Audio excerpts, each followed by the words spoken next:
Welcome back to the channel, guys. What's going on? It is Tuesday morning. What a game we were treated to last night against the Saints in Houston.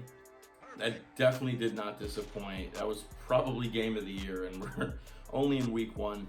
But now we are officially in week number 2 of the NFL regular season. Before I get into any of the Giants news and updates, my week 1 pick results. 10-6. I mean, just an average pick week. Of course, thanks to the Lions and the Cardinals, 10-6-1 as they tie in week number 1 of the season. Annoying, but yeah, 10-6 average picks, average pick week for me.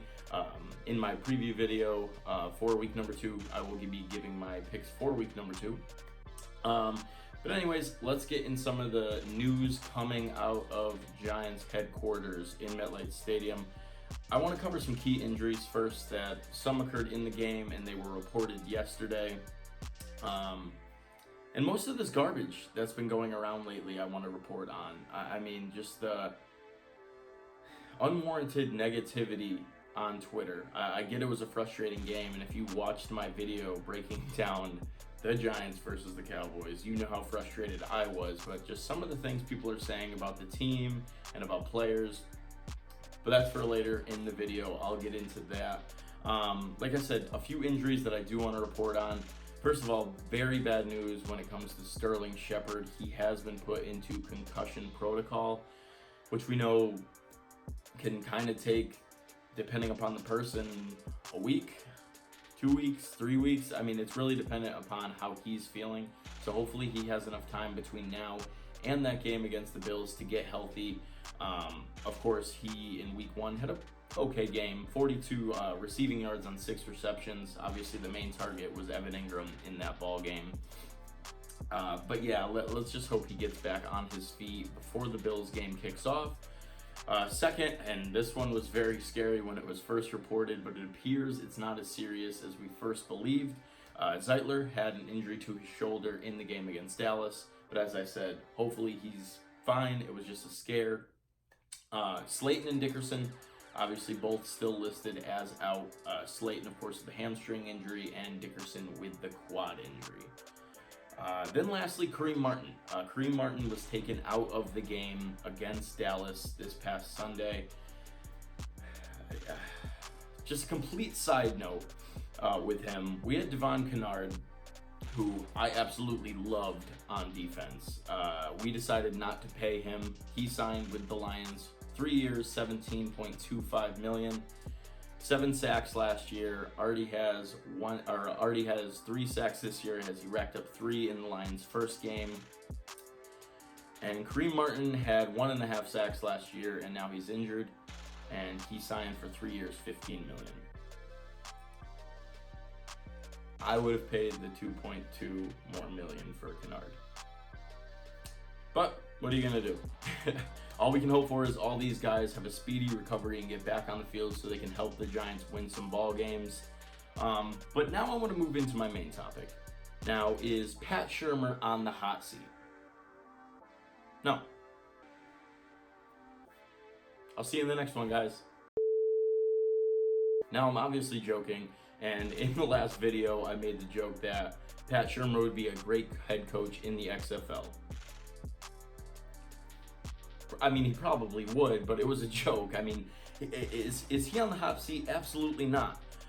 First of all, these so-called Giants fans on Twitter, it seems like they've already given up hope, a lot of them.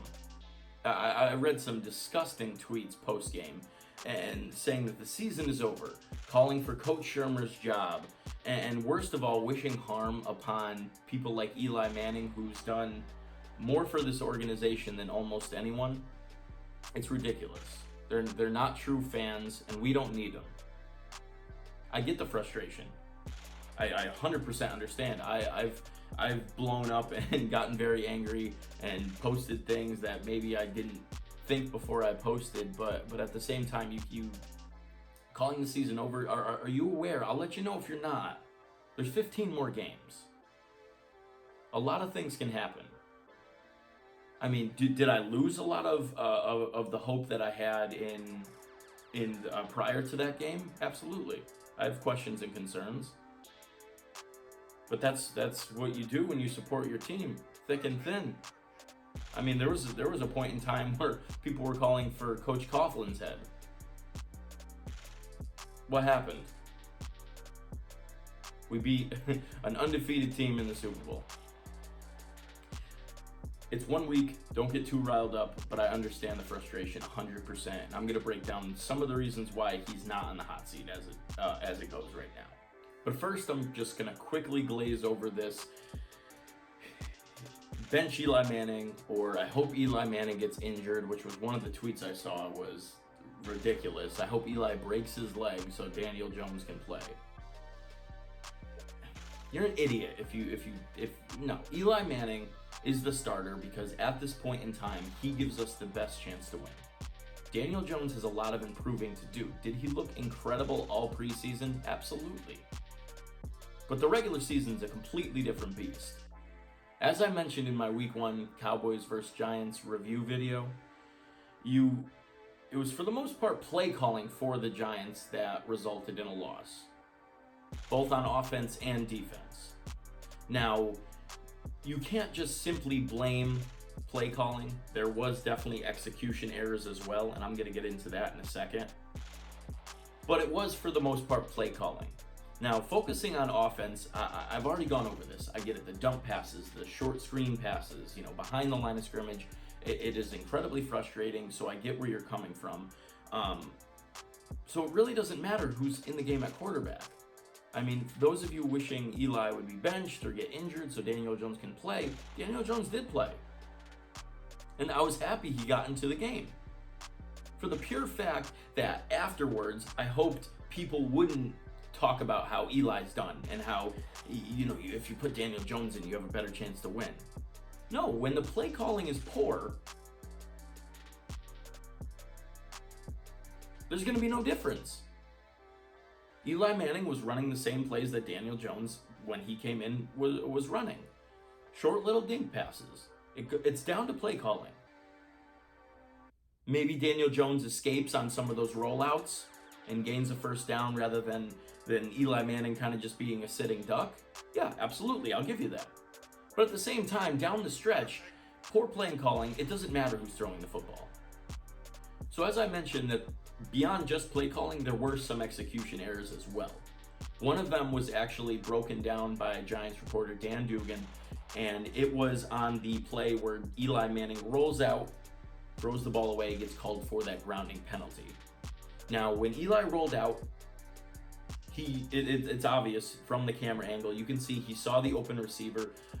Maybe he didn't have the rapport with him. It was Eric Tomlinson, a guy we picked up from the Jets off waivers. So now Eli drops, when he rolls out, he looks, he almost pumps, doesn't quite pump, and then decides to take off.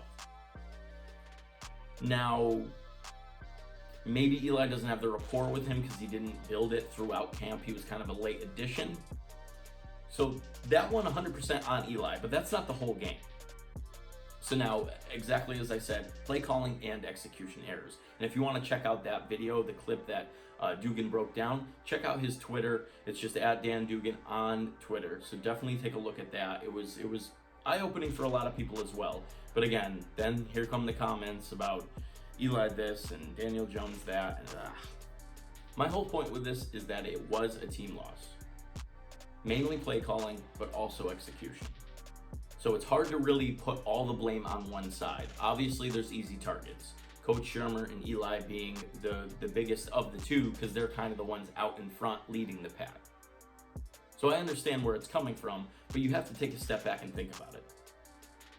So now if we're moving on to this whole Shurmur on the hot seat this season, I've already said no, and here's why. As I stated, Eli Manning at this point in time gives us the best chance to win football games. Daniel Jones has work to do. He needs to develop and improve before he's ready for that full 16-game NFL regular season, 16 starts. So now, will Daniel Jones see more time this season? He very well could.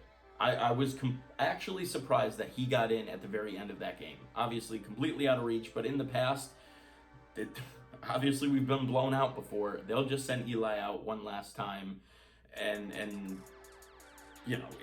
same result. But at the end of the day, that was definitely surprising, and I was happy to see it. So yeah, if Eli continues to play poorly, we'll definitely see more Daniel Jones down the line, obviously. But Coach Shurmur's job is secure because of what he has done in the past with young quarterbacks, guys like Teddy Bridgewater. He's kind of been dubbed the offensive guru and a wide receiver, or not a quarterback whisperer, things like that. Shurmur will be kept around because of that success and the fact that the Giants hope he can work some of that magic right now with Daniel Jones for a full season. So now I say a full season. This is a big reason why he was brought in. The Giants knew that they would be drafting a young quarterback at some point in time in the very near future. So they wanted a guy that has proven he can work with these young quarterbacks. And hopefully now that the plan is kind of in execution and we have that young quarterback, time for them to work together. So as frustrating as it is, right now it does seem like we're kind of in limbo. We're hoping that Eli can kind of just get it done with Shurmur at this point in time. We're kind of just, like I said, in limbo in between, the past, the current, and Daniel Jones, the future. So honestly, as annoying as it might sound, Shurmur's tenure with the Giants kind of starts when Daniel Jones starts. But all we can do as fans is stick with it through thick and thin with the team that we love and support, and just hope for a better week 2. I'm keeping everything optimistic. I got my angry video out of the way. I think the Giants are going to get a better game plan for week 2 against the Bills. Eli's going to play better. Shurmur's going to have better play calling, and we're going to get a victory in week 2. That's the way you got to look at it. Home opener, stay positive. It's a long season. But that's all I got for you guys today. I hope you enjoyed the video. Look out for my Madden 20 Giants franchise video dropping later tonight. That's episode 13. Take a deep breath, Giants Nation. It is week 2. We are facing the Bills later this week. As you know, I'm going to have that full game preview, predictions. I'm going to be vlogging my experience at the game as well. And then, of course, post-game, that full review. So check out all those later on this week. But I hope you enjoy the rest of your day, and I'll see you in the next one.